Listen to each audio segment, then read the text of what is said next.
Hoje nós recebemos o Dr. Fernando Sembranelli, Dr. Moisés Rodrigues da Silva Júnior e o Dr. Sérgio de Gouveia Franco, que apresentam o debate Quando o Sol Explode, o enigma da esquizofrenia discutido a partir de Christopher Bolas. O Dr. Fernando é psiquiatra, psicanalista, mestre em psicologia pela PUC São Paulo.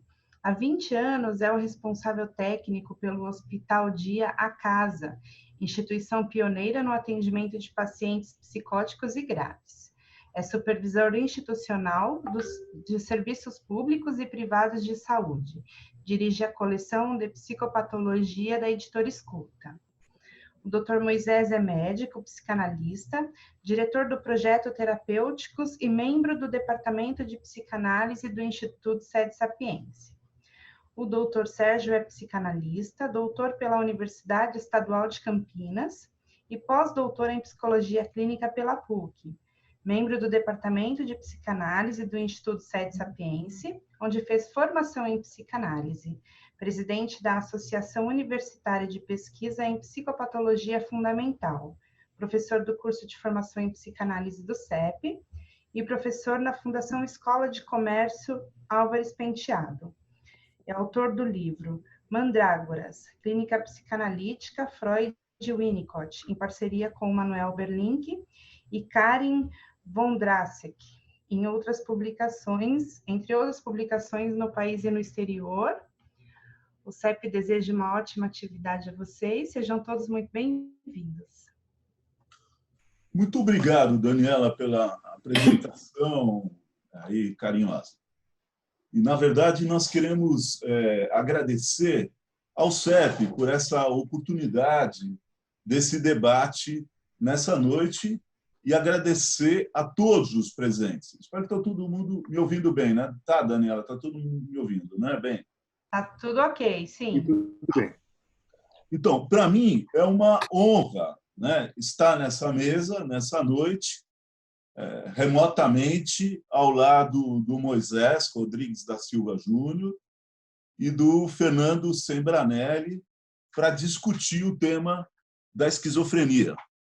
Os dois têm grande prática clínica no trato da psicose, estando ligado a duas instituições importantes, onde psicanalistas, ao lado de outros profissionais, cuidam de pacientes psicóticos.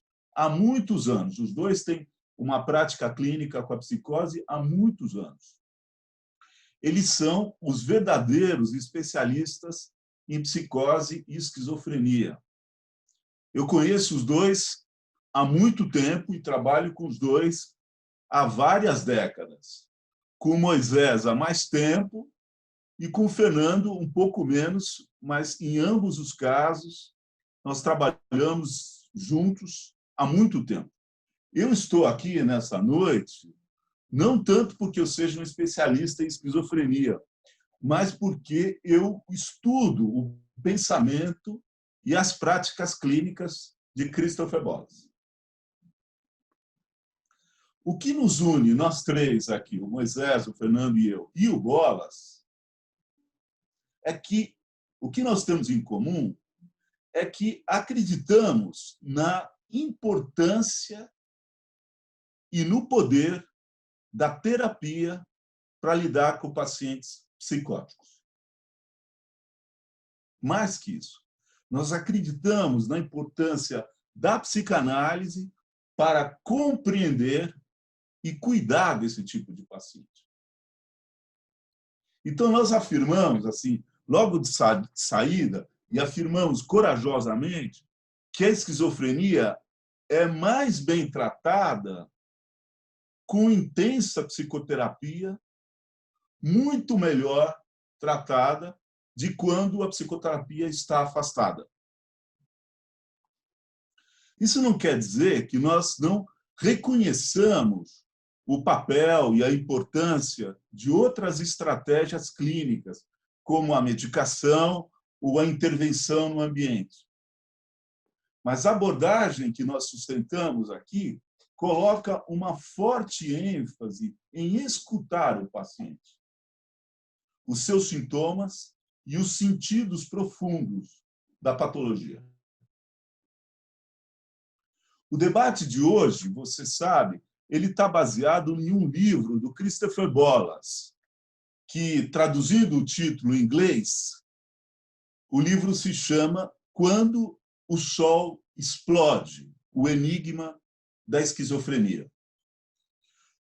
No capítulo 7, o Bollas fala de um paciente que ele chama de Davi, que tem algo como 25 anos quando o diálogo à frente se dá.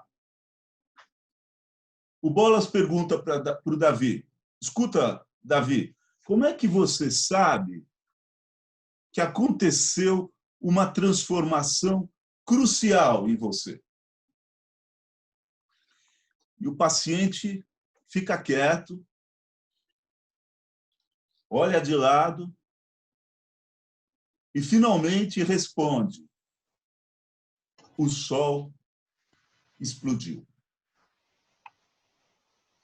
Davi sabia que tinha visto o sol explodir e não conseguia entender por que os demais não admitiam o que certamente também tinham visto.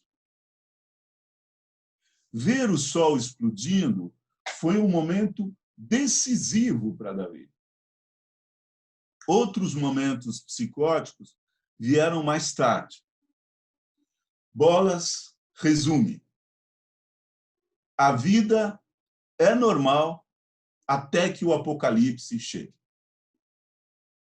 É dessa experiência, desse paciente, que surge o título do livro e surge o título do nosso debate nessa noite. Você sabe, o Christopher Bollas é um dos mais importantes psicanalistas vivos. De origem norte-americana, ele passou boa parte da sua vida em Londres, tendo sido influenciado pelo chamado Grupo Independente da Psicanálise Inglesa. Ele fez formação em Londres e conheceu aquele pessoal chamado Middle Group, o Grupo Independente. Ele é autor de muitos livros, cerca de 20 livros. O livro sobre a esquizofrenia é de 2015 e ainda está sem tradução para o português. E eu lanço aqui a ideia de que ele deve ser traduzido. O livro está dividido em 3 partes. A primeira parte fala das experiências formativas do Bollas com crianças autistas e pacientes psicóticos. Sou eu mesmo que vou tratar dessa parte do livro. A segunda parte do livro tematiza alguns elementos da teoria sobre a esquizofrenia, a cargo nessa noite do Fernando. E a terceira e última parte lida com as terapêuticas, a cargo do Moisés nessa noite. Isso a título de introdução. Eu penso que podemos, então, agora, em frente, passar ao conteúdo propriamente dito. Nós vamos ter cerca de 30 minutos para cada um de nós. Eu falo, depois o Fernando, o Moisés, e depois temos algum tempo para discussões no fim da noite. Tá bom? Todo mundo de acordo? Podemos começar? Então, a minha fala é uma fala introdutória, apresentando o livro, apresentando algumas ideias do Bollas, e, na sequência, o Fernando e o Moisés falam. O jovem Bollas estudava História na Universidade da Califórnia, no campus de Berkeley, nos anos 60.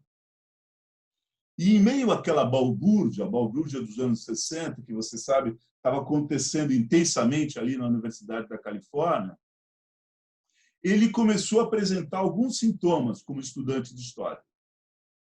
Começou a sentir medo de altura, começou a sentir medo de escadas, e, um pouco mais grave, ele começou a sentir medo de se lançar no vazio rumo à morte. Por causa desses sintomas, ele procurou o centro de saúde da universidade e ele começou um tratamento psicoterápico de orientação psicanalítica, que mudou a vida dele, segundo o relato que ele mesmo faz de si mesmo, da sua biografia. Essa experiência dele, pessoal, e a experiência psicoterápica, psicanalítica, mudou a sua carreira também.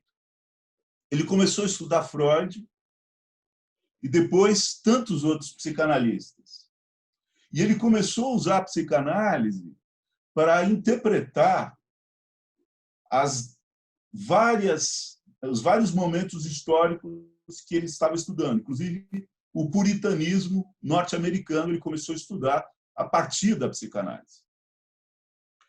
E aí, diante dessa experiência, ele se ofereceu para atender crianças em um centro que atendia autistas e pacientes esquizofrênicos. Já na introdução do livro, o Bolas vai dizer o seguinte: entre todos os pacientes que um psicanalista encontra profissionalmente, nenhum deles é mais atraente do que o esquizofrênico.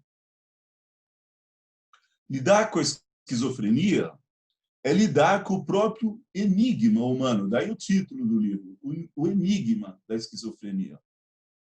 É lidar com o potencial humano e com os limites desse potencial. E é lidar com a possibilidade da perda da razão. Conversando com esse tipo de paciente, nós estamos no limite da percepção. Se você tomar LSD, você vai ver coisas que ordinariamente não vê. Caso se torne um esquizofrênico, você verá coisas sem tomar drogas. Sem qualquer pretensão de explicar a origem da esquizofrenia, o Bolas reconhece que isso é uma espécie de enigma, um mistério, mas ele sustenta que essa patologia tem a ver com uma falência das defesas frente à enorme complexidade da vida psíquica. Se você tomar a vida psíquica nos seus inícios, especialmente na infância, quando não é possível enfrentar essa complexidade, o self sucumbe. Muitos se recuperam, diz Bolas, mas ninguém vai esquecer a experiência de uma crise. O contato com o material cru do inconsciente é brutal. E é preciso reconhecer, diz o Bolas, que cada um tem uma experiência própria, de forma que falar em esquizofrenia é uma generalização indesejável. Cada paciente tem seu jeito, cada paciente tem seu idioma, que é essa expressão tão bonita que o Bolas cunhou para descrever as peculiaridades de cada um de nós. A pessoa esquizofrênica pode ser tão diversa e tão diferente uma da outra, assim como os não esquizofrênicos são também muitos e diversos. De qualquer forma, pergunta o Bolas, quando o resultado desse tratamento analítico avança, quando há um sucesso, o que é que se pode esperar? E ele responde, cito, a pessoa abandona as alucinações e defesas psicóticas, passa a se relacionar e funcionar de um modo não psicótico e deixa de sofrer a dor mental de ser esquizofrênico. Ninguém fica livre completamente da doença. Do mesmo modo, diz Bolas, que nenhum de nós nos recuperamos completamente da infância. Sempre a infância e o infantil nos visita.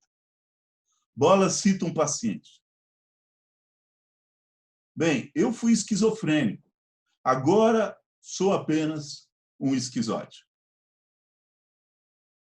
Nós sabemos que Bolas é um especialista em literatura.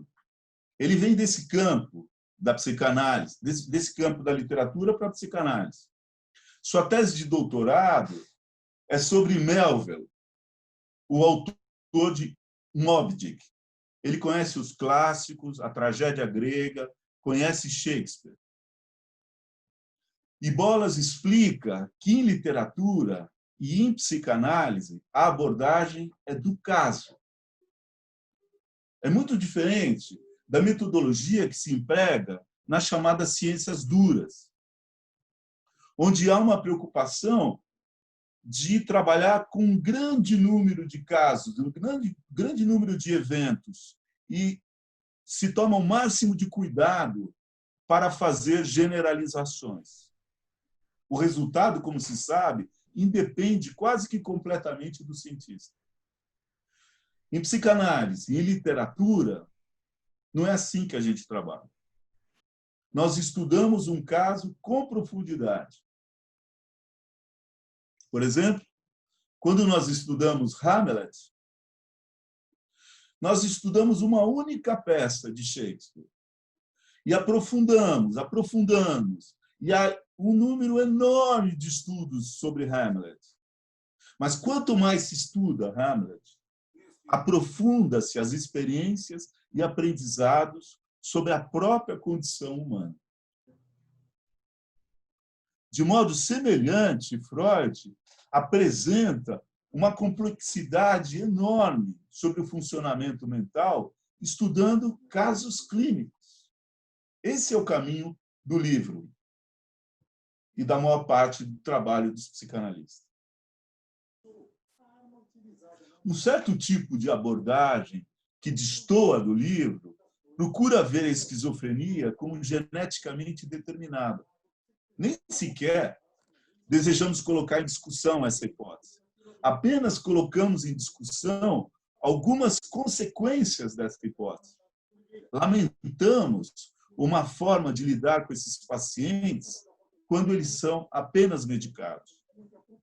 Em muitos hospitais em todo o mundo, eles estão recebendo poderosas medicações antipsicóticas e são forçados a tomar um coquetel de drogas que embota as suas vidas, tornando-se verdadeiros zumbis. Muitos pacientes estão sob controle, é verdade. A pergunta que o Bolas lança é: a que custo?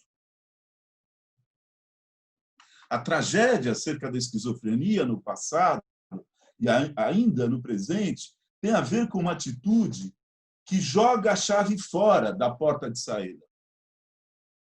Talvez seja possível entender as razões por que isso é feito, frente à falta de recursos, financiamento, falta de estratégias e recursos terapêuticos, as deficiências nas políticas públicas de saúde mental.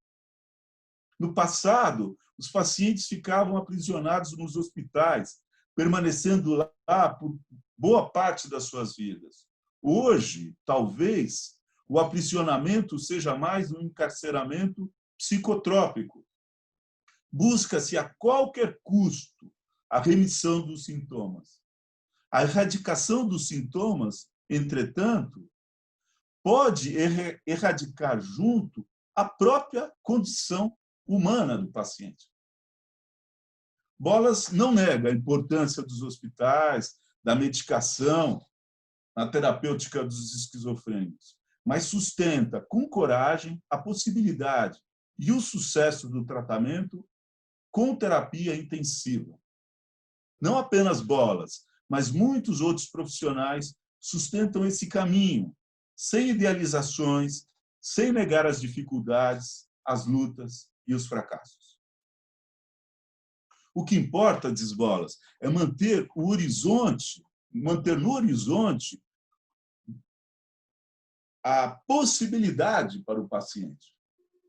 E isso só se dá se houver alguém em condições de realmente ouvir o paciente. Ouvir por longos períodos, talvez várias vezes por dia, várias vezes por semana, vários e longos meses e anos. Infelizmente, o preconceito se instaurou na psiquiatria e psicofarmacologia a tal ponto que as chamadas terapias pela fala estão em descrédito. A consequência é que grande número de pacientes esquizofrênicos é deixado sem nenhum relacionamento significativo, exceto pelas visitas ocasionais ao psiquiatra.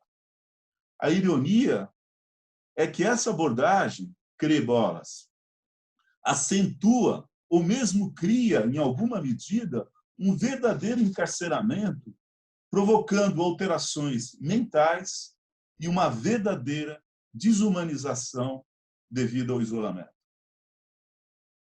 Não é necessário ser assim, afirma Bolas. Por isso é que protestamos contra uma maneira de ver a mente como um mero efeito do cérebro.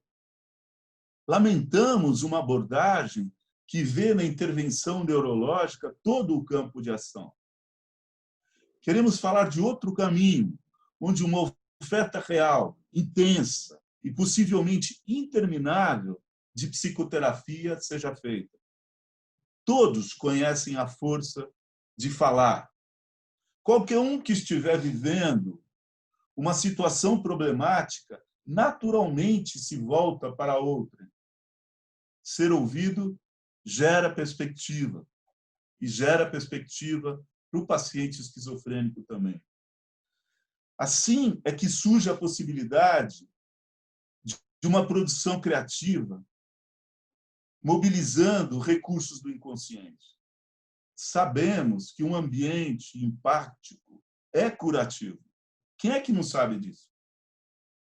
Não precisamos de grandes demonstrações dessa verdade, porque é então que negamos de modo tão veemente o acesso do falar e do ouvir a todos esses pacientes que precisam tanto. Se intensa psicoterapia é oferecida nas primeiras semanas após, durante e em casos de real felicidade antes do episódio psicótico, há grande chance desse quadro ser revertido e se assistir à volta a um funcionamento não psicótico. Terapia intensiva funciona, insiste Bola. Ela é particularmente efetiva para reverter o começo da esquizofrenia, que quase sempre é um evento da adolescência. Assim como o anoréxico, o paciente esquizofrênico vive um fracasso na passagem da infância para a vida adulta. Algo dá errado. Mas assim como os selfies podem vacilar durante esse período, podem também dar meia volta e reencontrar um caminho para a vida. Se os adolescentes são altamente porosos a todos os tipos de distúrbios, são também porosos à ação terapêutica. Não podemos desperdiçar essa oportunidade. Nós não podemos, aí, em meia hora, apresentar tudo que o Bolas diz nessa primeira parte do livro. Mas eu queria trazer aqui uma parte do relato do seu primeiro paciente, que ele atendeu em um centro para pacientes graves próximo a São Francisco, ainda nos anos 60, num hospital dia. As crianças chegavam cedo e saíam no final do dia. Bolas tinha acabado de se formar em História na Universidade da Califórnia. Tinha apenas 23 anos e começou a trabalhar nesse centro e ficou lá 2 anos, trabalhando intensamente, atendendo quase que exclusivamente um único paciente, um paciente autista. Uma criança de origem polonesa, que ele chama no livro de Nick, que tinha 10 anos. O trabalho começava logo cedo, quando o paciente chegava com os demais às 9 horas da manhã. Era preciso ficar atento ao modo como Nick descia do carro. Se ele chegasse com um sorriso malicioso, olhos brilhando, ele ia correr, daria um chute na canela de Bolas, cuspiria no seu corpo e imediatamente tentaria atacar uma das outras crianças, a não ser que o terapeuta o segurasse pelos ombros. Bolas conta que, nesse caso, ele o conduzia ao pátio, empurrando-o para o lado direito, derrubaria o menino no chão, no gramado, e o seguraria forte até ele se acalmar. Quando ele se sentava, o menino parava de resistir e começava a falar muito, sem interrupção, sobre quem ele iria agredir, por quê e como era inútil tentar impedir. Se Nick deixasse o carro de modo diferente, sem aquele sorriso, sem os olhos brilhando, mas abanando as mãos, o que ele iria fazer era correr na direção contrária, rumo a um certo professor, para atacá-lo. Às vezes ele descia do carro com a testa toda sulcada, olhando para os lados, dando-se várias vezes, e, nesse caso, Bolas logo aprendeu que Nick estava apavorado e era necessário conduzi-lo imediatamente para dentro do prédio. Lá dentro, Nick guardaria sua lancheira e precisaria encontrar rapidamente seu amigo Larry, e, junto com Larry, ele iria se acalmar. Bolas diz que foi assim que ele aprendeu a importância de decifrar pequenos sinais e gestos que revelam o estado mental do paciente. Grande lição, hein? Grande. Depois de identificar os sinais, diz ele, vinha o esforço de tentar transformar o estado mental em linguagem, procurando ajudar os pacientes a suportar os seus medos. A ideia era socorrer os pacientes antes de um colapso, sempre eminente. Se a psique não fosse socorrida, ela poderia se despedaçar, se quebrar em partes. Poderia acontecer uma verdadeira fragmentação. E, nesse caso, a orientação do centro é de que eles deveriam voltar para casa mais cedo. No caso de Nick, ele ficava completamente fora de controle, atacando todo mundo. E os pais viriam buscá-lo logo após o telefonema. E isso acalmava o menino. E essa sensação de destruição que ele era tomado só se arrefecia quando ele voltava para o seu quarto e ali ele se recuperava parcialmente da sua angústia. Apesar de todas essas dificuldades, havia um avanço evidente no tratamento do Nick. Quando ele chegou no centro, ele era um autista clássico. Foi apenas após vários anos que ele começou a falar. Não havia regras fixas para tratar os pacientes, mas o estudo, a sensibilidade, a supervisão e a própria experiência de terapia pessoal é que guiava o atendimento. O esforço era grande. Todos sabiam que, se não fosse possível ajudar os pacientes, o destino não era dos melhores. Ao invés de retornarem à vida em sociedade, eles seriam encaminhados a um outro centro, onde seriam fortemente medicados. Bolas conta muitas outras coisas muito interessantes. Na verdade, o livro é um livro fascinante e realmente comovente. O capítulo 2 chama-se A Loucura Nacional. Eu quero fazer um pequeno comentário sobre esse capítulo antes de encerrar. Nesse capítulo, Bolas procura mostrar que a loucura está em toda parte e que a nossa sociedade dita sã está muito doente. No final dos anos 60, há uma verdadeira psicose social nos Estados Unidos, diz Bolas. John Fitzgerald Kennedy é morto em 1963. E o assassinato dele criou uma estratégia social e política de como lidar com os problemas nos Estados Unidos. Não é apenas a guerra do Vietnã que mata pessoas, mas começam a serem mortos figuras seminais no país. O primeiro foi o Kennedy. Malcolm X, ícone da comunidade negra americana, morto em 1965. Em 68, foi um desastre, uma apoteose de loucura. Martin Luther King foi morto em abril. Em junho, é a vez de Robert Kennedy, o irmão do John Kennedy. Em 2 meses, 2 dos maiores líderes norte-americanos foram mortos. A devastação foi enorme. É possível que os Estados Unidos nunca tenham se recuperado plenamente dessas mortes. Uma parte da sua reserva moral desapareceu. No centro de atendimento das crianças gravemente doentes, onde o Bolas trabalhava, os pacientes pensavam que tinham sido eles que tinham matado o Martin Luther King e o Kennedy. Os terapeutas escutaram confissões das crianças, dizendo, não, fui eu que matei. A culpa da loucura nacional era das nossas crianças, diz o Bolas. Eles não podiam acreditar que as pessoas ditas normais teriam feito aquilo. Eles chamaram a responsabilidade para si, tomaram a responsabilidade nas próprias mãos. Os terapeutas procuravam acalmar as crianças, dizendo que não eram elas as culpadas. Mas nem sempre era possível convencê-las.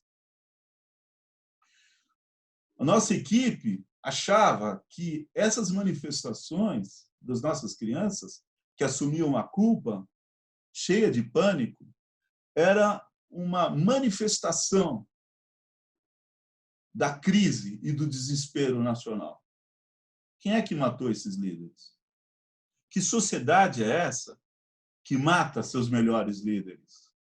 Como é possível esses assassinatos? Nem vou fazer referência ao que está acontecendo nos Estados Unidos nesses dias. O interessante, diz Bolas, é que não só Bolas aprendeu muita coisa sobre o Nick, mas o Nick aprendeu muita coisa sobre o Bolas. E um dia ele se voltou para o Bolas e chamou o Bolas como ele chamava, Chris Ball, né? Chris Ball era o apelido que ele tinha colocado em Bolas. Chris Ball, você não está nada bem hoje, né? Parece que Nick tinha entendido o que estava acontecendo no país. E conforme a crise se agravava, a capacidade de acalmar as crianças ia diminuindo. No começo, os terapeutas diziam, olha, está tudo bem, nós estamos seguros aqui, não tem nada grave aqui no nosso centro.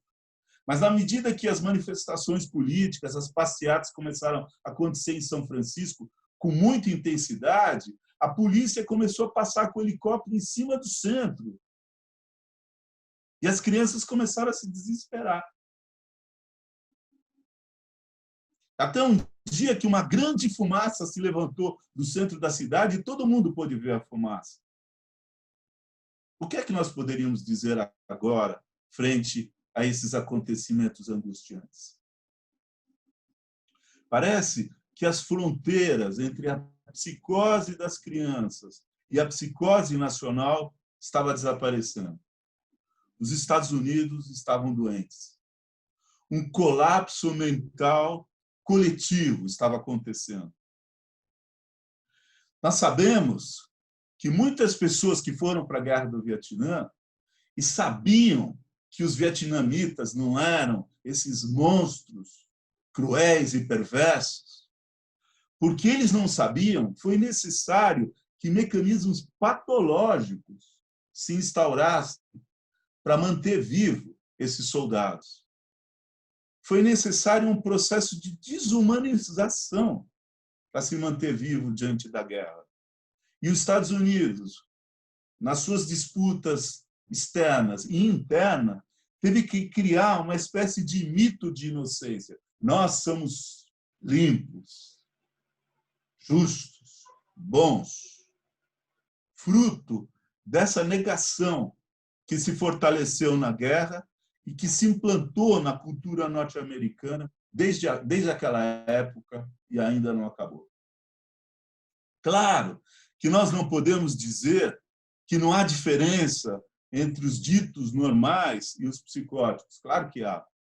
Mas não podemos negar que existem grandes regiões de loucura dentro da vida pessoal e coletiva dos que são chamados de normais. O que fica evidente é que boa parte da construção social, não apenas na América do Norte, só se sustenta pela negação de grandes elementos inconsistentes da nossa civilização.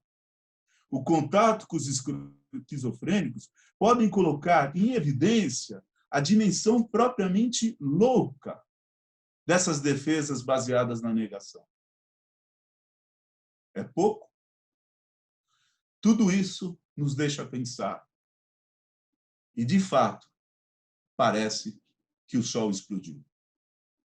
Eu preciso encerrar e passar a palavra para o Fernando. Mas antes, queria ainda dizer mais uma coisinha.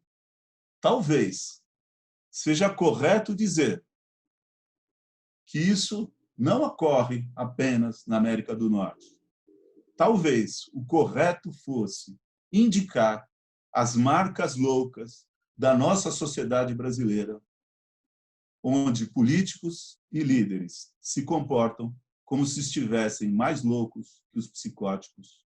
Até aqui, obrigado. Fernando, sua vez agora. 30 minutos, Fernando. Você está sem som.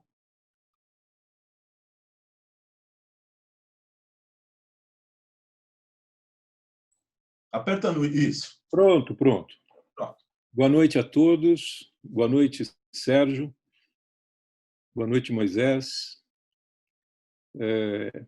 É um tanto difícil a tarefa de suceder ao Sérgio com essa voz de barítono. A minha não tem todo esse calor, mas eu vou fazer um esforço aqui. É uma grande satisfação estar aqui conversando sobre esse trabalho. Quando o Sol Explode, o enigma da esquizofrenia, um colega me perguntou o porquê de um título assim tão intrigante, tão impactante, e eu disse, olha, você não viu o conteúdo, é muito mais. Ele me perguntou do que se trata, do tratamento psicanalítico da esquizofrenia. Aí ele quase caiu da cadeira, ele achou que o título era até modesto para aquilo que a obra se propõe, né? A verdade é que este trabalho é um presente para muitos que, como eu, tiveram ao longo da vida profissional, de consultório e institucional também, o desafio de acolher e de tratar um esquizofrênico. Eu acho que a obra é um marco no pensamento clínico da psicose, né? Na abordagem dos pacientes gravemente perturbados que nós recebemos em crise ou após um colapso.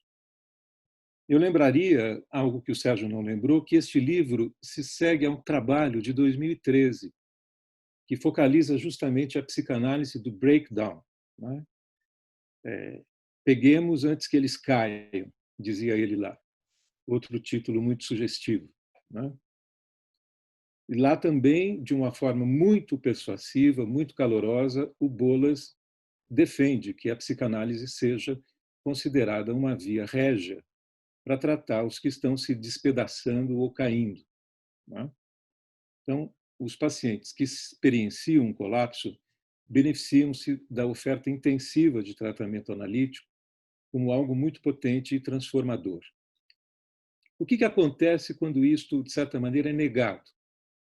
Lá o Bolas dizia que há o risco de que o dano permanente se coloque como uma falha estrutural, uma espécie de falha geológica dentro do si mesmo, que depois é muito difícil de remediar.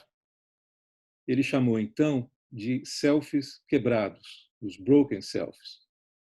Independentemente da patologia, são aqueles pacientes que não avançam na vida e não avançam na análise.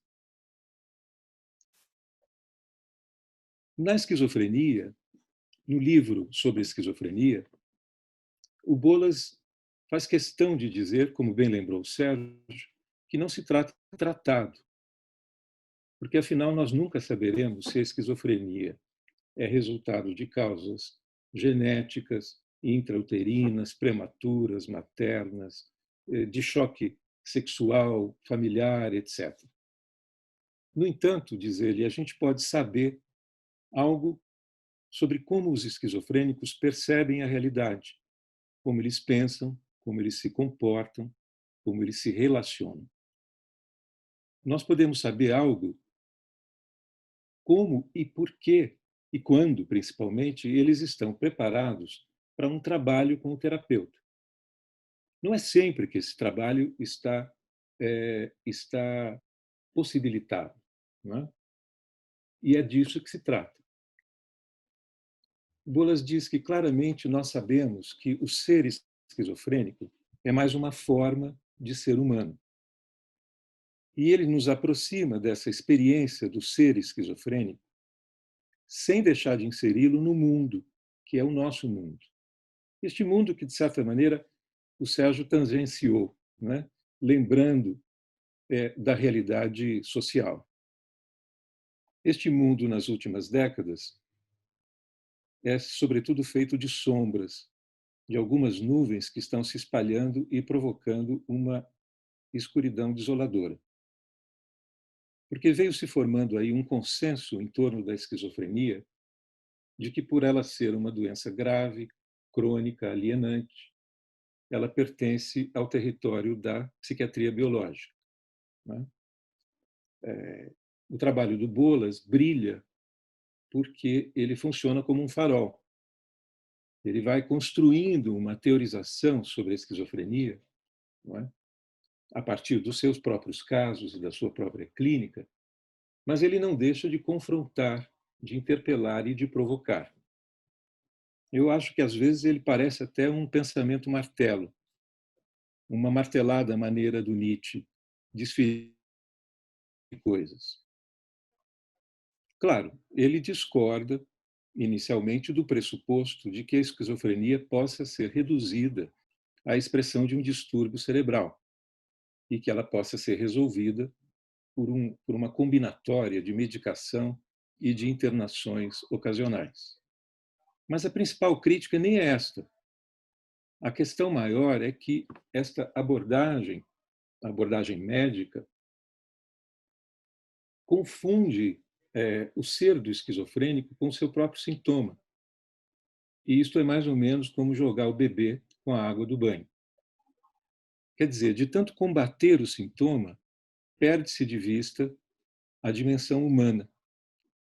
Se o paciente perde a condição humana, não há lá muita vantagem em se trocar o asilo pelo encarceramento psicotrópico, né? Quer dizer, quando a gente fala da concretude do pensamento, do empobrecimento gradativo pelo qual eles passam, nós estamos falando da doença ou estamos falando do resultado do tratamento, né? Da ruína mental causada pelo abandono progressivo. Por outro lado, eu queria fazer uma ressalva, porque acho que o Bolas, ao dar fazer esse convite, essa exortação ao tratamento pela psicanálise, ele não diz que esta é a única forma de tratar humanamente a esquizofrenia. E ele tampouco coloca o tratamento psicanalítico como um outro da razão, como um lugar de um saber, etc. Não é? O Bolas ele faz, aliás, uma distinção muito interessante entre o que o senso comum chama de loucura e a esquizofrenia propriamente dita. Ele lembra que loucura é o estado caótico empurrado pela atuação das fantasias inconscientes, expressando os aspectos mais primitivos da psique. A violência, a sexualidade, as identificações, a própria paranoia. Ele diz: Sófocles e Shakespeare escreveram sobre a loucura, mas não sobre a psicose. Eles codificaram nos seus textos a loucura endêmica de todas as famílias humanas. Aliás, não há nenhuma família que escape a certo grau de loucura. Mas no interior da família, desse jeito, habitam os normóticos, os excêntricos, os loucos e os esquizofrênicos, né? Ele diz que os esquizofrênicos muitas vezes têm medo da loucura familiar.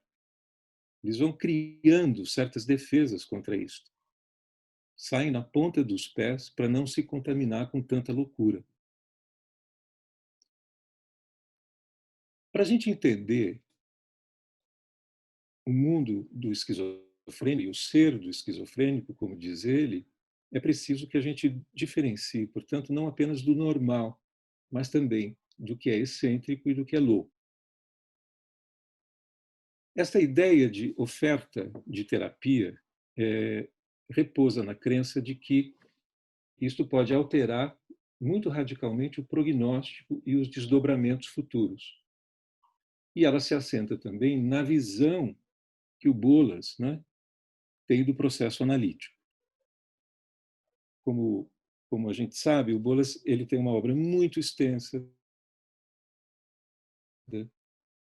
ao longo da qual ele vem forjando conceitos psicanalíticos, criando e recriando esses conceitos e revisitando toda a tradição psicanalítica sem se prender a dogmas ou escolas. Então, como é impossível cobrir tudo isso, eu acho que eu vou escolher, selecionar 3 ou 4 temas da obra dele que eu acho que nos ajudam muito a entender o que está em questão quando a gente pensa em tratar psicanaliticamente a esquizofrenia, não é? Uma dessas questões é a apreciação, é a defesa que o Bolas faz ao longo da obra da complexidade da mente humana. Ele relaciona a complexidade à criatividade e à existência de uma inteligência do inconsciente. E de como esta inteligência pode ser potencialmente nutrida ou bloqueada, inclusive dentro do processo de análise. Ela pode, por exemplo, ser obstruída se uma técnica dentro de abordagem for excessivamente, excessivamente calcada sobre a interpretação e o pensamento consciente. Esta é uma crítica muito recorrente que ele faz à abordagem kleiniana, de interpretação sistemática da transferência enquanto aqui e agora, ou enquanto a situação total da Beth Joseph.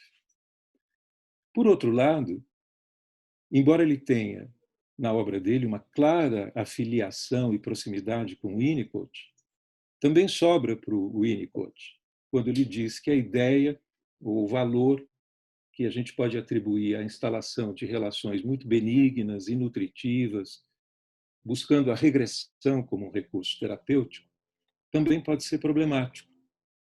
Porque ali, diz ele, certas aplicações desta visão da regressão, que valorizam a empatia, negligenciam um pouco o elemento propriamente analítico de produção de sentido e de significado. Então, o Bolas, ele diz que ele se diz um neo-freudiano, né? Ele se mantém muito próximo a uma lição freudiana. Qual? É uma lição, ao mesmo tempo, simples e radical e sofisticada. Ele diz que o pensamento do inconsciente, não o inconsciente do recalque, mas o inconsciente que pensa e que engendra o sonho, como na interpretação dos sonhos, é a fonte, uma possibilidade de criatividade, porque este pensamento pode, no interior da dupla analítica, pode ser expandido infinitamente como uma rede complexa de possibilidades e de soluções para a vida psíquica da pessoa. Então, o Freud teria abandonado essa ideia ao longo do caminho e por outras razões, mas eu diria que o Bolas, ao longo da obra dele, né, tem defendido de uma forma tão convincente esta ideia do pensamento inconsciente e da inteligência do pensamento inconsciente, que eu acho que o próprio Freud, se pudesse ouvi-lo, talvez se declarasse bolasiano.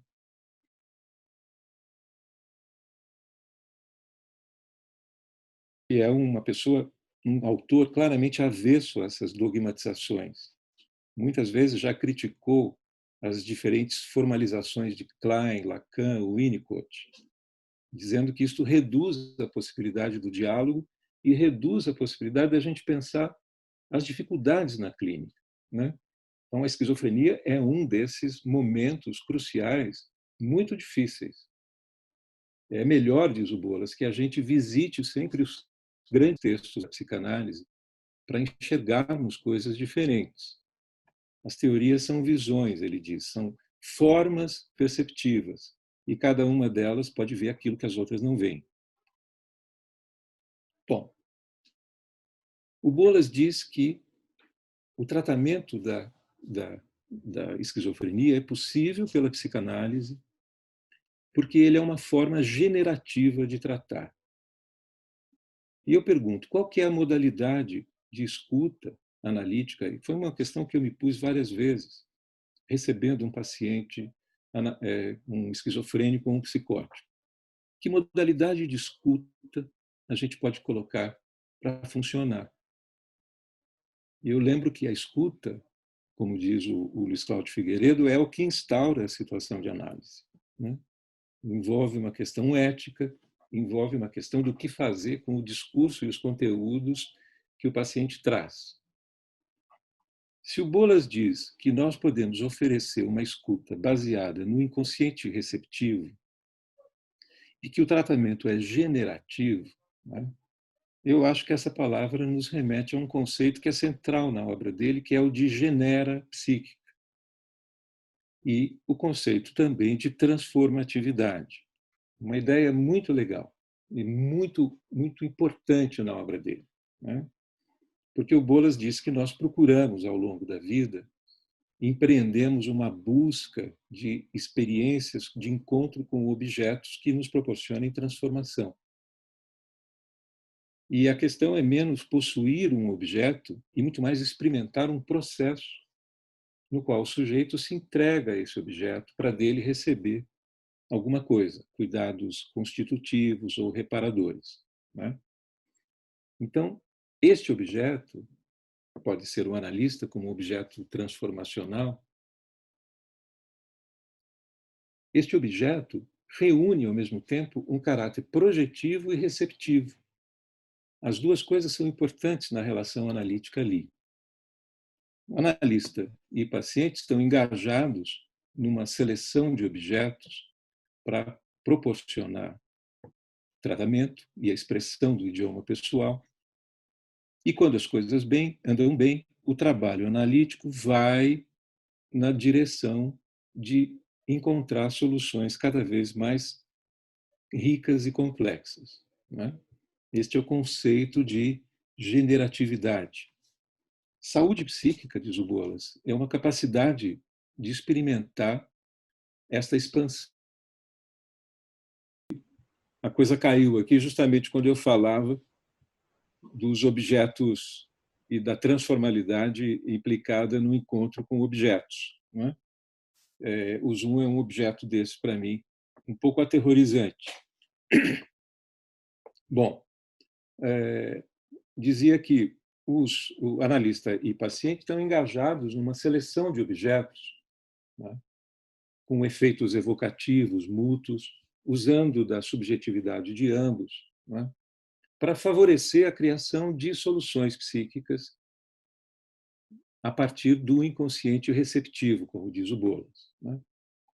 É muito importante o conceito de generatividade, porque genera, segundo Bolas, é aquilo que se opõe ao trauma.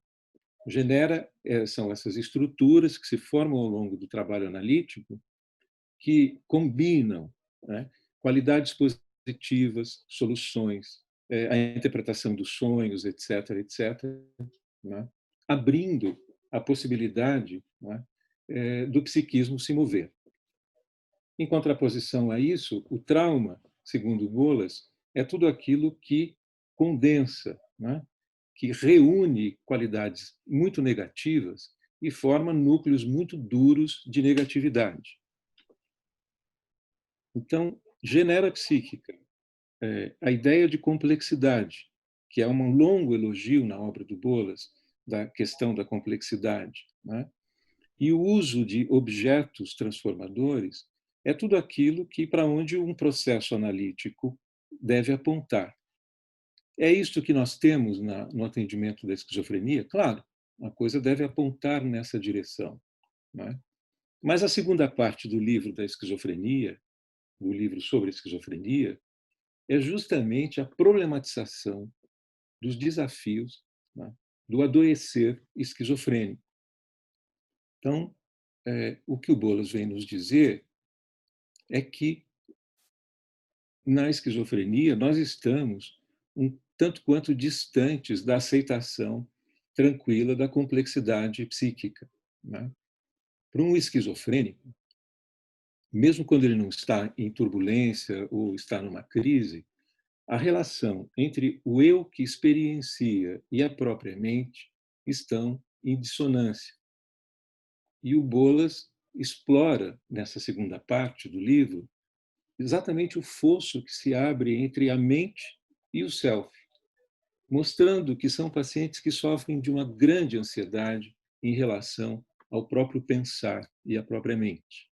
Então, o que a situação terapêutica pode trazer, não de imediato, mas de uma forma construída pacientemente pelo analista, é o alívio para que o paciente, diante da possibilidade de pensar sobre a própria mente como um objeto, né, o faça ao lado de alguém que o suporte, né? Suporte no sentido mesmo de estar junto com ele neste processo, né? O analista deve saber esperar, por exemplo. É uma lição preciosa do Winnicott, né, mostrando que intervenções inoportunas ou precoces podem romper, podem impedir aquilo que deve acontecer no seu devido tempo. Então, é o sentido do uso de um objeto, de um analista que pode se deixar usar como um objeto no sentido winnicottiano, né? Então, é preciso tempo, é preciso espera, é preciso silenciar no momento por muito tempo durante o atendimento de um esquizofrênico. Mas, se por um lado existe esse grande medo, esse grande terror do próprio pensamento, como diz o Bolas, né, nós temos que considerar que o oferecimento da análise ou da terapia é a possibilidade de oferecer, né, uma narrativa para o paciente que viveu um colapso ou que saiu de um colapso, né? E ele vai, muitas vezes, pegar este oferecimento e usá-lo falando, balbuciando ou falando de uma forma muito reticente sobre o que ele viveu.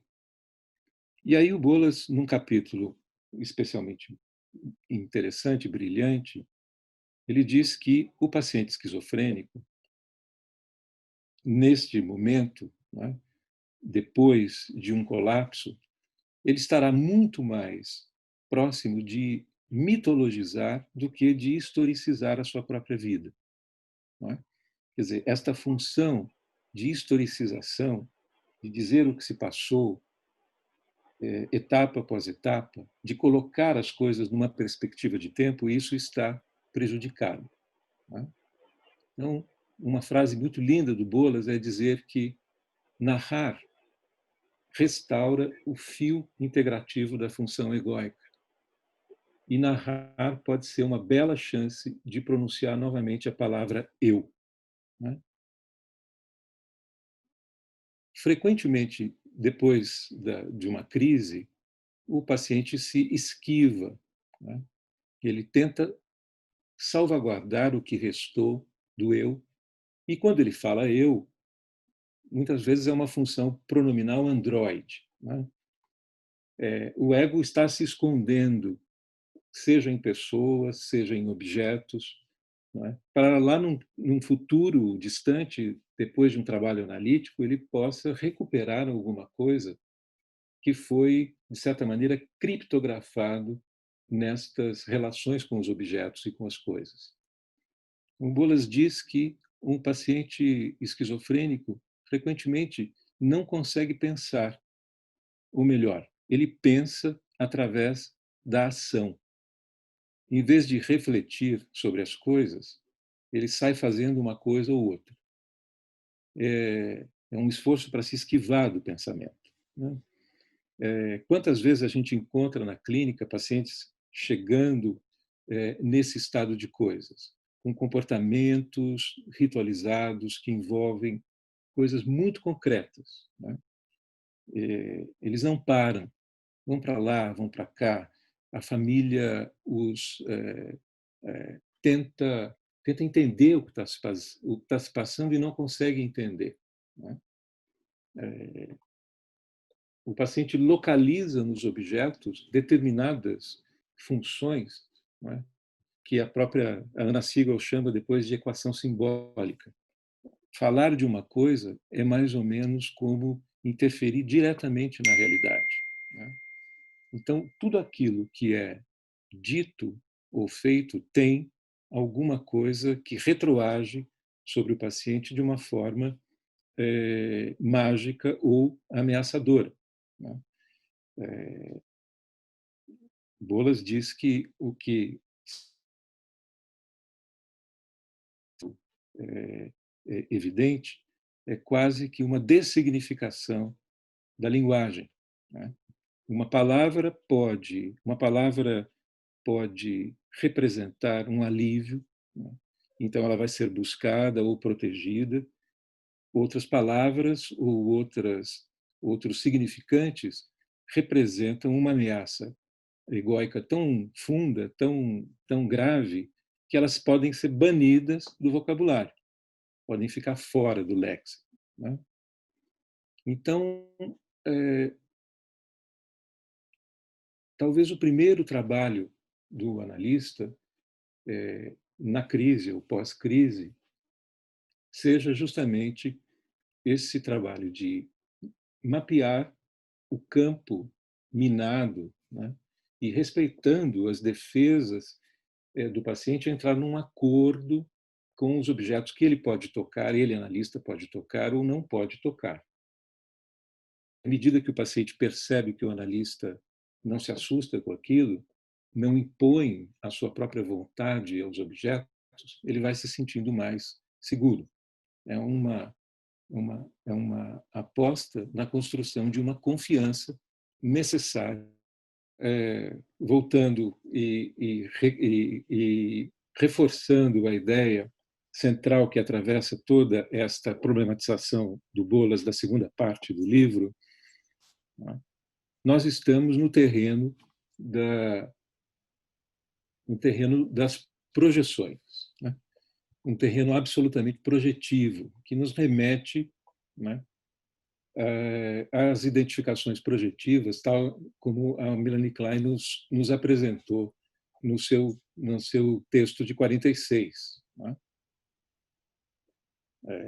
A identificação projetiva é uma defesa primitiva do ego que, pouco capacitado a lidar com a realidade interna traumática, projeta sobre o objeto as suas angústias e fantasias mais insuportáveis, seja para para livrar-se delas, seja para proteger as partes boas que ele pretende proteger, né?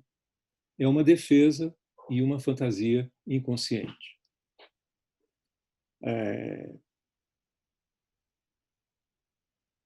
A Melanie Klein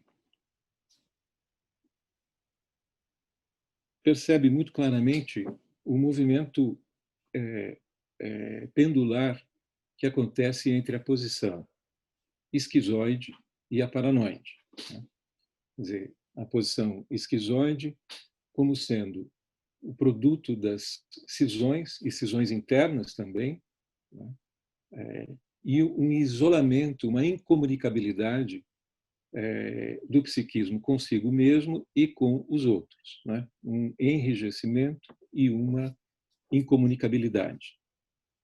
Enquanto que a posição mais paranoide tem a ver com esta indiferenciação entre o eu e o outro. Não é?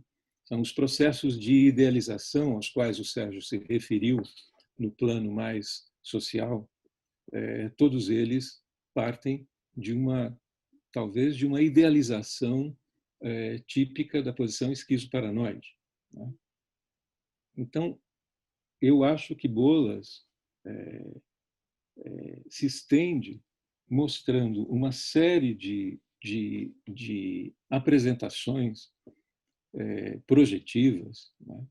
E lidando com isto de uma maneira muito rica e muito poética também. Né? Então, pensando na questão ainda num pós-kleiniano, né? Foi Bion quem expandiu, Bion, Rosenfeld, mas Bion principalmente expandiu o conceito de identificação projetiva, né? De modo a ver ali não apenas uma defesa primitiva, mas uma forma de comunicação inconsciente. Né? E esta modalidade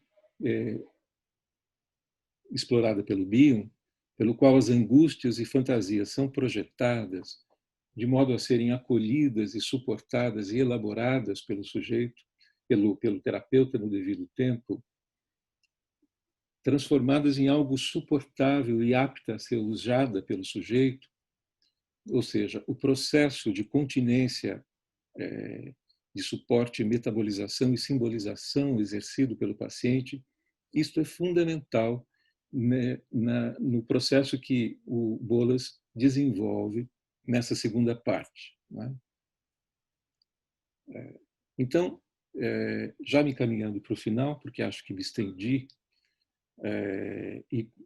e consumi parte do tempo aqui tentando me entender com o Zoom, respondendo à pergunta de o que podemos fazer do processo esquizofrênico, que tipo de escuta pode ser acionada e sustentada ali.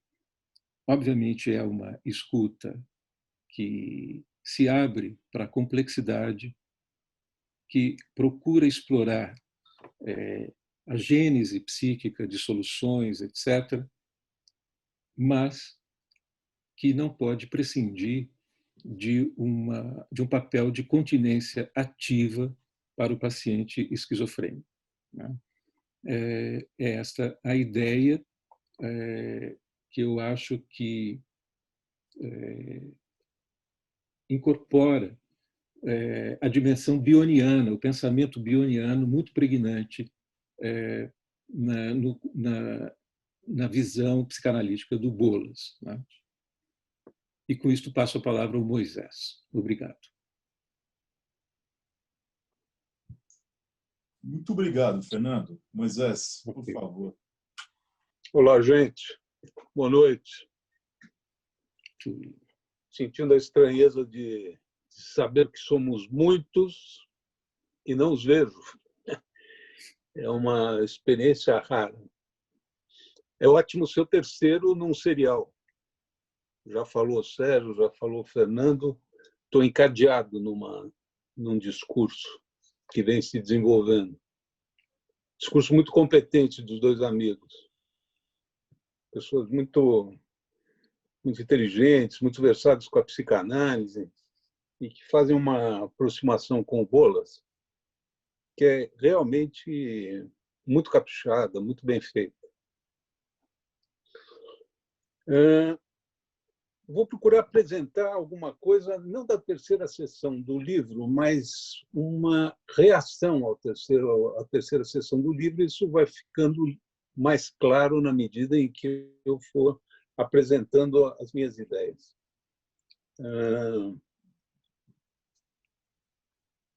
O Enigma da Esquizofrenia realmente é um título e tanto, né? E o Bolas coloca, o Sérgio citou logo na abertura, que para a terapia das esquizofrenias teria que se mexer muito na construção do setting.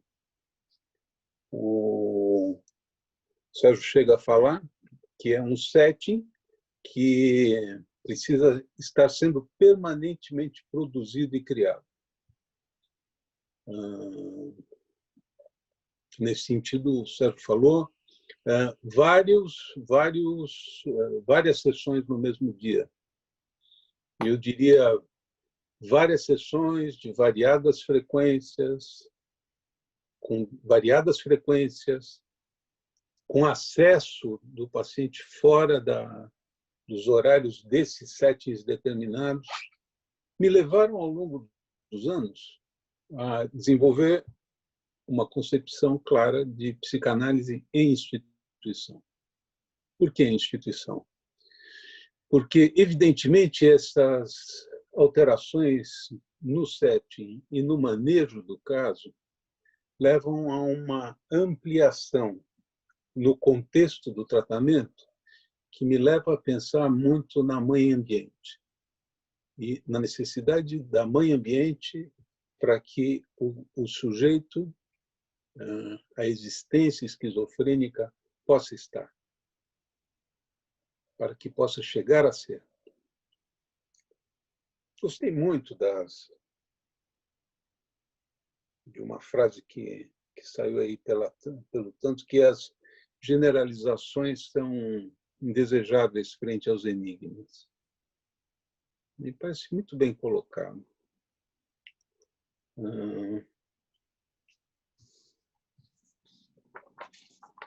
Para começar essa história, quando eu fui preparando a fala, foram aparecendo muitas pessoas. Primeiras duas pessoas que apareceram foi a Cristina Magalhães e o Manuel Berlink. Com eles, nós trouxemos o Bolas em 1997. Não, 1997, na Livraria Pulsional. A Livraria Pulsional era um dispositivo potentíssimo de psicanálise.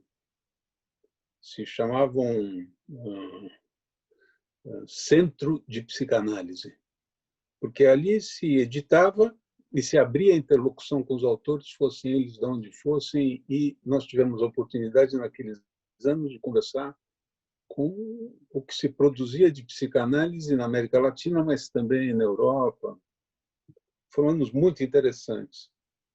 E Manuel e Cristina ocuparam aí um lugar muito importante, eu acho, no momento de transição da psicanálise na cidade de São Paulo durante os anos 90.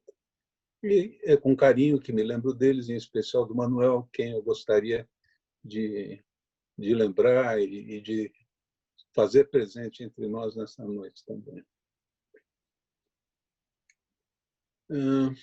Esse encontro com o Bolas, assim como está sendo o encontro até agora que eu tive com o Fernando e com o Sérgio, começam a despertar muitas ideias.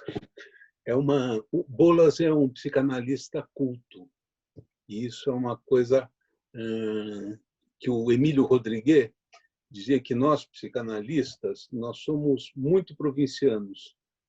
Nós não vimos e não gostamos. Então, é uma delícia você entrar em contato com um pensamento arborescente que se nutre de muitas fontes. Eu acho que o Sembranelli, de alguma forma, trouxe isso, citando a escola inglesa, citando ingleses em quantidade que fazem parte de uma tessitura do pensamento e da prática psicanalítica contemporânea, e contemporânea, eu digo, dos últimos 50 anos. Como produto ou como um desdobramento desse encontro com o Bolas no segundo semestre de 97, em 98 eu me lanço a 2 projetos institucionais. Um primeiro é um projeto de um clube, uma instituição de acolhimento de pacientes que haviam passado por algum tipo de crise, que funcionaria como um clube.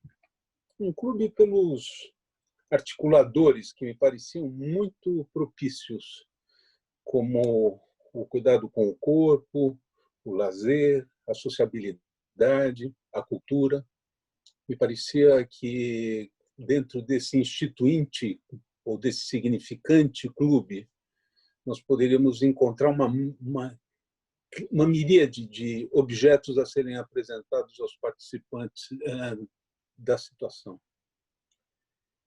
Isso foi no primeiro semestre. No segundo semestre, nos lançamos a um segundo projeto em elaboração, em discussão, com uma equipe, em que pensávamos o trabalho com grupos com pacientes em pós-crise. Como a gente sabe, os projetos podem levar muitos anos para chegar a se realizar. Esse segundo projeto, em 1 ano e meio, estava de pé e estava funcionando. O primeiro projeto, que era o do clube, levou 15 anos, sendo gestado, voltando, retrocedendo, para finalmente poder ser realizado. Nesse segundo projeto, que era um pós-crise pensando em grupos o tempo inteiro, nos dispositivos, nós sabíamos que não haveria possibilidade de se começar um grupo, e grupo aqui pensado como um dispositivo de tempo e espaço, para se estar sem que houvesse um elemento aglutinador que imantasse as pessoas presentes. E nós decidimos então abrir um espaço que chamamos, durante os 17 anos que durou que teve de vida essa experiência, nós chamamos de espaço aberto. Espaço aberto foi uma possibilidade de abrir um espaço onde essas pessoas pudessem estar presentes e pudessem, de alguma forma, ir se encontrando.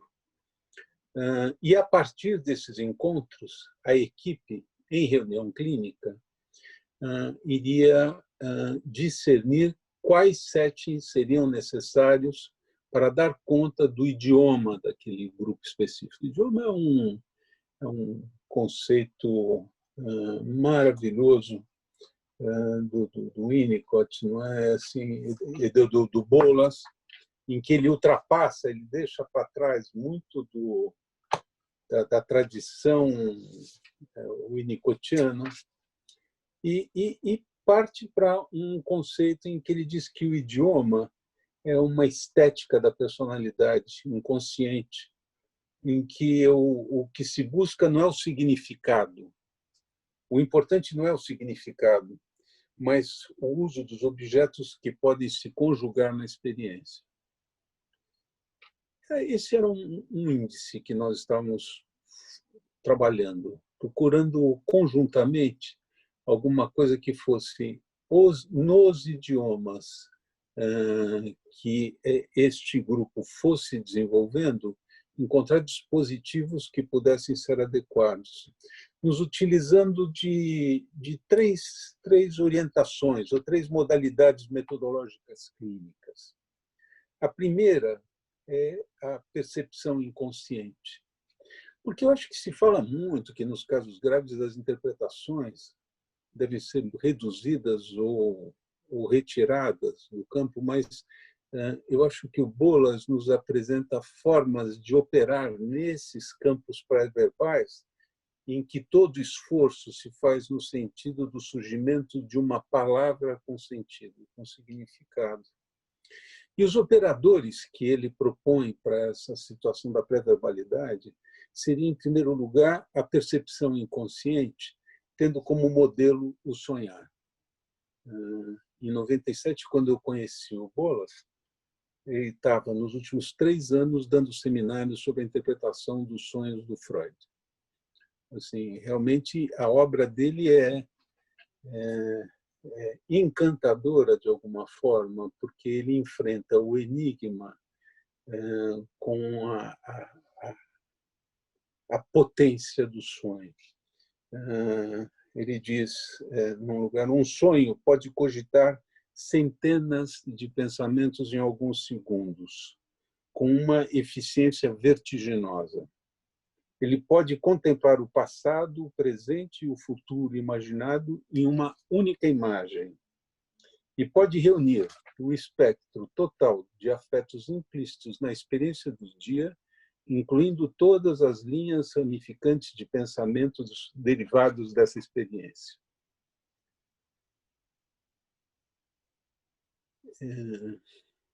Nessa inspiração clínica da percepção inconsciente, tomando como modelo o sonhar, o tempo se abre. E o trabalho com a clínica não se faz só numa reconstituição histórica, mas se faz fundamentalmente na construção de uma história vivida, de uma história experimentada. E aí, junto da percepção inconsciente, você tem o surgimento ou o brotar da criatividade inconsciente implícita no sonhar, na criação, na composição, na temática, na estética. E o terceiro elemento, que a equipe estava se regendo naquele momento, era a possibilidade da comunicação inconsciente. Possibilidade já claramente declarada por Freud no Inconsciente, quando ele diz, no artigo de 1915, o Inconsciente, quando ele diz: é uma coisa muito notável que o sistema inconsciente de um ser humano pode reagir sobre o de outro ser humano sem passar pelo sistema consciente. Quer dizer, são essas intuições magistrais do Freud, uma frasezinha que o Bolas desenvolve de uma forma muito brilhante, como parte de uma metodologia de abordagem às situações primitivas ou às possibilidades de uma clínica que se poderia dizer de identificação simbiótica. É estranho juntar as duas coisas, as duas palavras, identificação e simbiose, mas eu acho que é uma possibilidade desse momento do desenvolvimento, quando nós não pensamos ainda numa representação do objeto, mas numa experiência recorrente do ser com o objeto e das alterações que essa recorrência determinam sobre o experimentador. O Sembranelli citou o objeto transformacional, essa apreensão do outro em processo de transformação. E acredito que esta metodologia que estava centrada sobre o modelo dos sonhos, na percepção, criatividade e comunicação, encontra na identificação simbiótica talvez o grande momento da sustentação da espera, do silêncio, da criação da confiabilidade, para que possa, então, poder ter vez o objeto transicional. O objeto transicional não é um dado, ele nasce num determinado... Ele tem condições para que ele possa se apresentar. E é a possibilidade dessa experiência na identificação simbiótica, que eu estou colocando a possibilidade do surgimento do objeto transicional, em que o paciente pode brincar com a própria possibilidade de criar a si mesmo e criar o outro. Esse talvez seja uma possibilidade do campo intermediário no tratamento que é absolutamente fascinante, e todos que já passaram por essa possibilidade de experiência compartilhada, de ver o nascimento do sujeito e o nascimento do outro, proporcionados pelo estabelecimento do objeto transicional. E, a partir daí, então, desse nascimento, a possibilidade de uma metáfora ou do surgimento de uma questão sobre o si mesmo.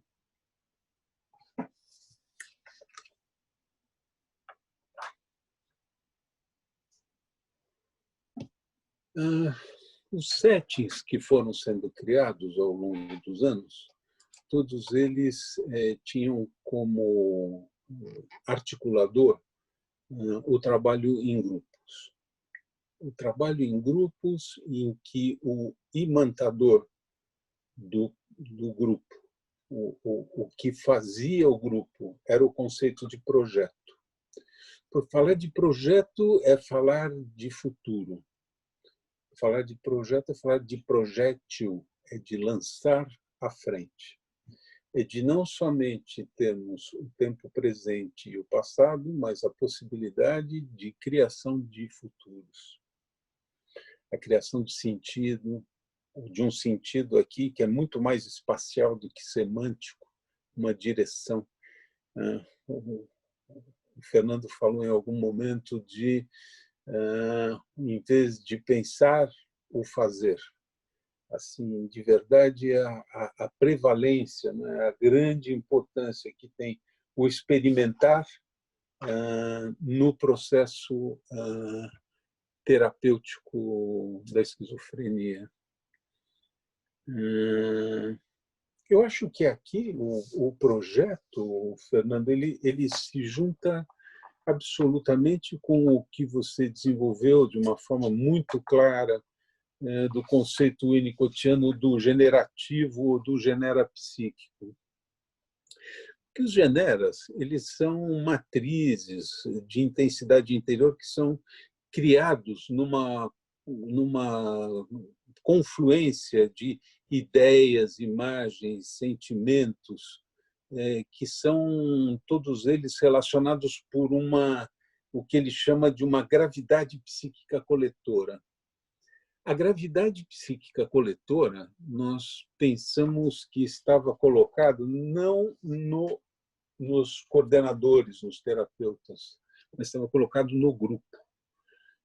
Existia alguma coisa que era a possibilidade de, juntos, desenvolvermos projetos, criarmos futuros. Isso tem um elevado poder de imantação. Se você pode acolher isto não como um grupo de orientação vocacional, mas como um grupo que está disposto para um sonhar, e um sonhar junto, se abre um panorama clínico muito interessante. Um sonhar que já não é mais um sonhar só sobre si mesmo ou de si mesmo, mas um sonhar que pode encontrar direcionamentos para o outro e um sonhar, inclusive, pelo outro. Os sonhos nos grupos se multiplicavam muitíssimo, seja em nós, como terapeutas, sonhando com os nossos pacientes, seja nos próprios pacientes sonhando uns com os outros. E o generativo, eu acho que ele cria uma experiência de liberdade que é absolutamente irreproduzível fora da situação.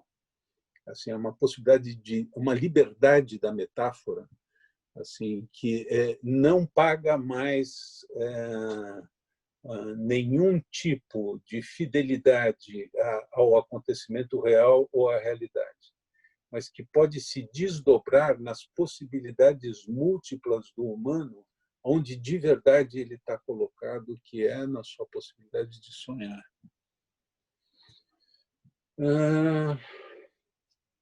Após os grupos, nós criamos uma modalidade, um funcionamento que era o relato da experiência. Se a experiência era muito importante, o que eu vivi neste grupo, a última etapa do grupo é um relato de como eu vivi este grupo, uma colocação em primeira pessoa da experiência. Aqui, o que nós buscávamos, e que eu acho que onde às vezes conseguíamos colher na nossa pescaria alguma coisa, com o grupo era nessa passagem da experiência do processo para uma articulação da experiência através da palavra. Então, assim, esses relatos de verdade, eles podiam ser lidos para o grupo ou podiam ser calados, simplesmente.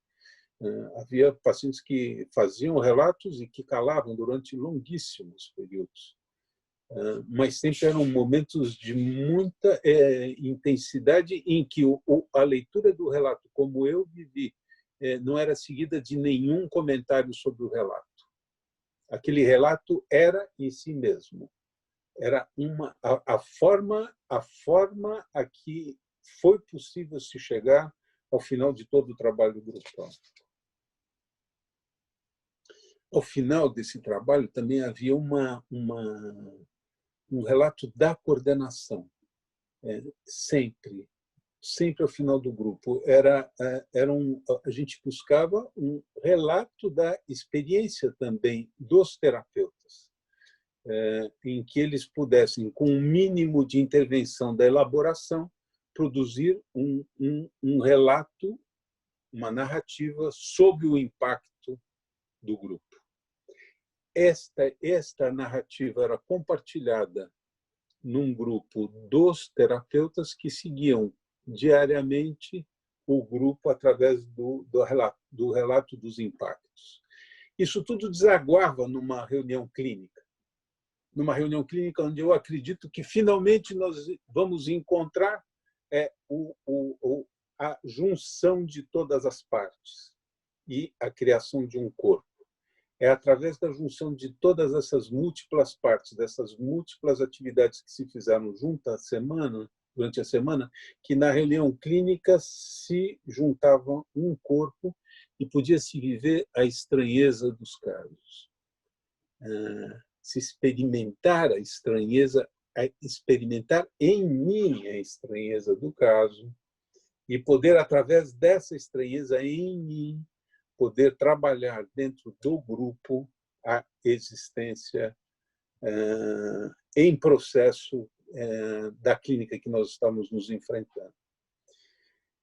Poderíamos também dizer que, nesse momento, além da construção no corpo único, também era um momento do bateamento das experiências da semana, da bateia, né? da canga bruta que caía e que ia sendo bateada, em que ali nós encontrávamos as pequenas pepitas preciosas, que eram os genera das experiências.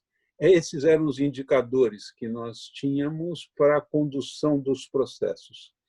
Não só na condução da próxima semana, como na multiplicidade que poderia eventualmente acontecer da oferta de objetos para a expressão. Não eram mais grupos expressivos dentro da instituição. A busca é que tudo isso se buscasse no mundo, no território, mais que no mundo, no território. Um território que nós tínhamos, de alguma forma, uma intimidade, um conhecimento e que nós poderíamos recorrer aos recursos. Né? Então, os generas que eram bateados ali durante a reunião clínica eram o próprio sustento dos projetos pessoais, como nós pensávamos. Eu não sei, tem ainda um tempinho, eu tinha um relato aqui, um pequeno relato, não sei se vale a pena. Sérgio, como é que está o tempo? Você pode falar mais um pouquinho? Mais um pouquinho? Eu vou ler uma reflexão de um terapeuta justamente uma reflexão sobre uma sessão do Grupo Aberto. Este grupo aberto foi coordenado pela Daniele Breton e pelo Pedro Antunes, e essa reflexão que eu trago, na forma de uma exemplificação, é da Daniele Breton. Nesta quarta-feira de cinzas, somos 5 já velhos conhecidos. Velhos conhecidos, sobretudo, nos modos de funcionar dentro do grupo. Um tempo de conversa, frequentemente intercortado por Tiago, que aguarda ansiosamente a hora do jogo. Que horas são? O que vamos jogar? Já está na hora do jogo? Então, agora, vamos jogar? Parece-me que, para além de uma ansiedade torturante que o faz sempre estar mais ligado no porvir, naquilo que vem depois, o jogo, com regras demarcadas e devidamente acordadas entre nós, parece, de fato, favorecer-lhe uma participação mais confortável, mais prazerosa. Aí pode aparecer a sua inteligência, a sua esperteza, a sua rapidez e até mesmo o seu humor. Paulo havia comentado que aprendera um novo jogo, Presidente. Como ninguém conhecia o jogo, por um tempo discutimos as regras. Um jogo simples, mas com alguns pontos muito interessantes a sublinhar. Em primeiro lugar, a hierarquia com toda a carga de subordinação e de desconforto que veicula neste jogo completamente explícita. A posição de estagiário e a obrigatoriedade em relação a todo o serviço menor, embaralhar, distribuir as cartas para ir além de um copo, oferecer um copo de água para o presidente, e o que é pior, a obrigação de entregar ao presidente as melhores cartas e logo de partida estar em piores condições no jogo e na disputa do poder.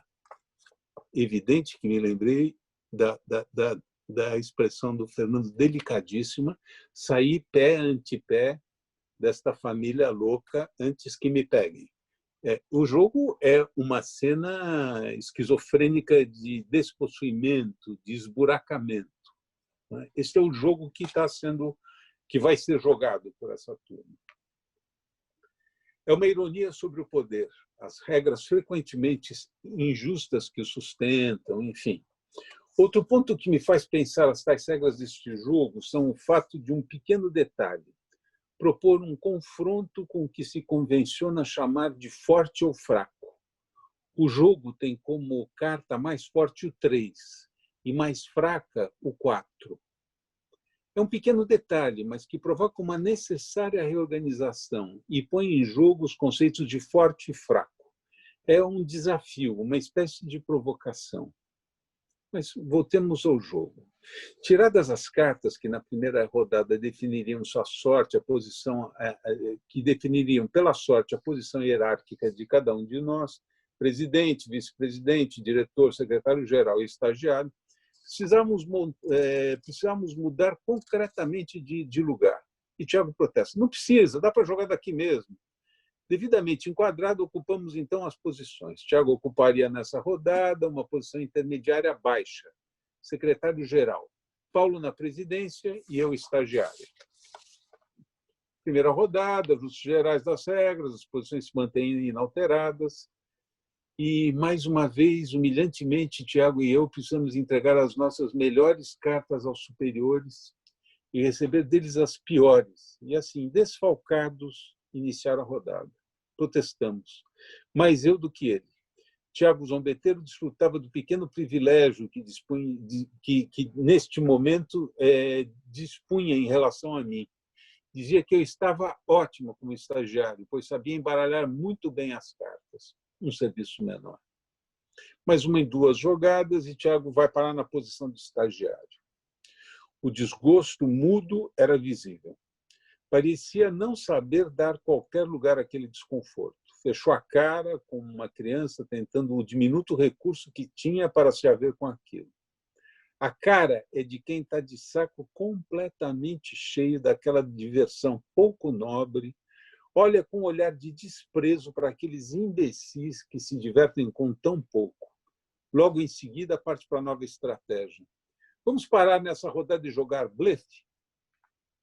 É mais divertido, mais legal. Não pegou. Em consulta aos outros participantes, todos queriam continuar o mesmo jogo. Novidade diferente, engraçado, simples. Tiago, então, começa a distribuir as cartas resignado, sério e raivoso. Brinquei tentando pôr algumas palavras no desconforto. Então, Tiago, vai ser jogando que você vai tentar sair dessa posição de estagiário? Você está tirando comigo? Isso aqui é só um jogo. Não estou tirando com você. Já passei 2 rodadas nessa posição e odiei. É muito injusto ter que jogar desfalcado de suas melhores cartas. Começamos a rodada em que eu falava de um desejo de ser presidente. Quando demos por nós, Tiago, sem nenhum ruído, venceu abruptamente. Foi como num passe de mágica, aliás, outra de suas habilidades. Como teria feito para vencer? Contraído, babando de ódio, foi assim que eu percebi quando sádico brinquei. Então, agora vamos jogar blefe? Repetia bravo e emburrado. Vocês não quiseram naquela hora? Então agora não vem. Insisti que era uma brincadeira, mas o clima era tenso. Então ele se volta para Paulo num misto de afetos. O cara está se sentindo porque era presidente. Presidente de nada. Isso é só um joguinho, tá ligado? Presidente de nada. Com quem será, além dele mesmo, que ele falava naquele momento? Quem na história dele abusou de poder? Quem, numa posição de poder, julgou todo o poder? E ele, Tiago, que armas tinha para se defender? Que armas usou? Vislumbrei ali o inferno da sufocação de Tiago. As imagens que me ocorreram são todas dos excessos, transbordamentos que fazem parte do equacionamento da vida. Desses que fazem os torcedores aos berros esquecerem de toda a compostura com que levam o cotidiano. Ou aqueles que se esbaldam em dançar numa brecha que se abre no decorrer de uma semana. Ou o sexo louco escamoteado pelas vestimentas corriqueiras. Esses trânsitos entre posições tão fundamentais à vida. Pois é, esses sujeitos que tratamos foram colocados num limbo sem oscilação. Nossa proposta terapêutica parece apontar para a necessidade vital de reencontrar uma ondulação possível. E isso passa por criar com o paciente, com a família, a comunidade e a vizinhança uma nova condição de suportabilidade. Suportar também os riscos que isso representa. Falou. Muito bem, muito obrigado, Moisés, Fernando. Nós temos pouquinho tempo, mas nós temos espaço para algumas perguntas, eu acho. Então, a minha pergunta é para o Moisés, em relação àquela frase do Freud, da comunicação entre os inconscientes. Pelo que eu sei, do pouco que eu sei, ele se referiu praticamente numa frase só a isso, né? Da comunicação entre conscientes. Eu gostaria de saber, eu nunca li bolas, se existe uma técnica, se foi estudado alguma proposta de como estabelecer essa comunicação entre analista e analisando, no caso, né, da esquizofrenia. É isso. Então, eu acho que tem um achado clínico, que é esse das comunicações inconscientes, que ele é muito surpreendente na medida em que você vai saindo do excessivo da interpretação ou da representação. Na medida em que você pode trabalhar muito mais próximo da percepção daquilo que não está sendo dito. Aquilo que nos grupos, que o Pichon Rivière chamava da télé do grupo, é o espírito da coisa. É aquilo que o Bolas, quando ele chegava ao Nick na clínica, o Bolas olhava e os pequenos e singulares sinais do Nick falavam mais do que qualquer palavra que o Nick dissesse naquele momento. Os pequenos sinais criavam a narrativa que conduzia à ação do terapeuta. Podia ser empurrá-lo para o gramado, levá-lo para a sala, contê-lo antes da agressividade com os outros. Os pequenos sinais eram a forma em que eles compartilhavam da existência naquele momento. Certamente, e esta clínica faz sentido quando ela suporta, neste fazer, o surgimento da palavra. Eu acho que não foi à toa que, em algum momento, o Sérgio falou, contando a história do Nick, que em algum momento ele disse para o Bolas: você não está bem, não é, Bolas? A percepção bilateral, né? Existem dois envolvidos nesta interação sensível, né? um analista que percebe o seu paciente, mas um paciente que também aprende a ler do idioma do seu analista.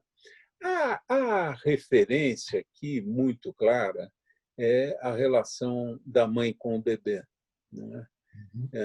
É evidente que quem já teve um filho, eu estou tendo o grande privilégio de ser avô pela terceira vez, de poder ver um pouquinho, mesmo em tempos de pandemia, mas um pouquinho acompanhado do neto, assim, ver o nascimento da expressividade do sujeito, né?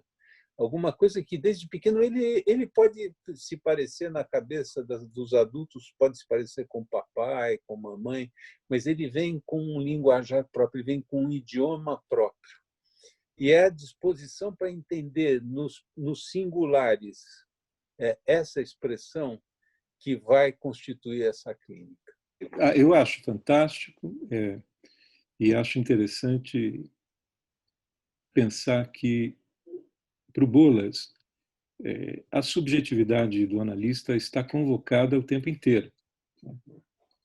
E não apenas no sentido de um processo intersubjetivo, mas ele diz que a subjetividade ela pode ser usada, aproveitada, é um manancial. Não é? É muito bonito e muito interessante quando ele postula, por exemplo, o uso da associação livre do analista. Não é? Da associação livre, porque, embora a análise seja do paciente, e, portanto, a prerrogativa de fazer uma livre associação é do paciente, enquanto o paciente fala, o analista frequenta a sua própria subjetividade.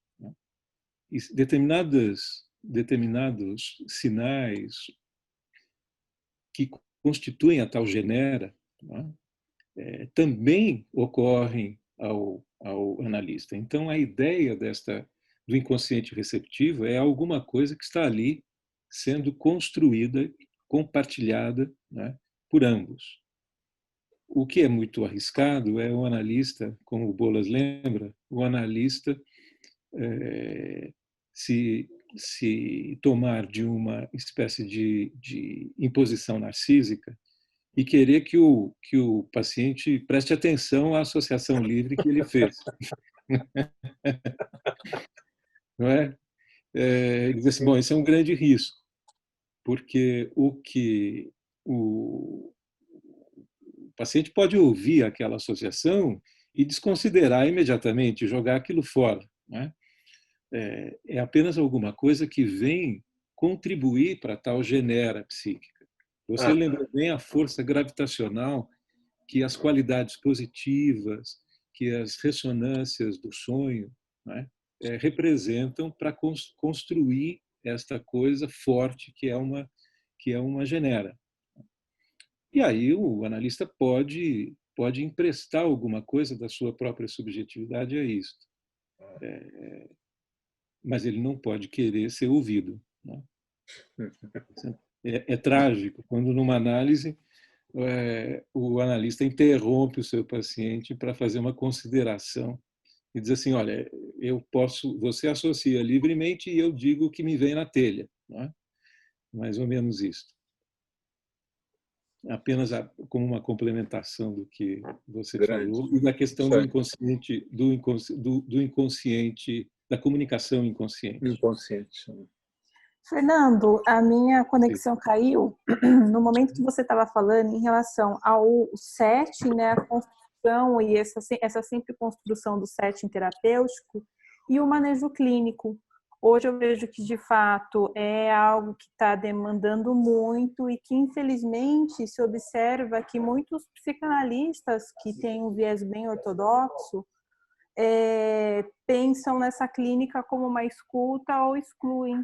Então, eu queria, se desse para você, só dar uma repassadinha, mais ou menos, o que você estava falando, porque a minha conexão caiu, porque eu acho que é uma clínica de extremamente importância, porque eu acho que, em análise primordial, o ser humano, nós, por constituição, a gente nasce numa psicose, que depois vem para uma realidade. Então, enfim, era isso. Obrigada. A questão da questão fundamental na escuta é que você precisa manter-se numa atitude francamente receptiva, aberta, e, ao mesmo tempo, exercer pacientemente esta capacidade que o Winnicott chamava a capacidade de esperar, né? De esperar o momento oportuno para que alguma coisa advenha, que alguma coisa aconteça ali.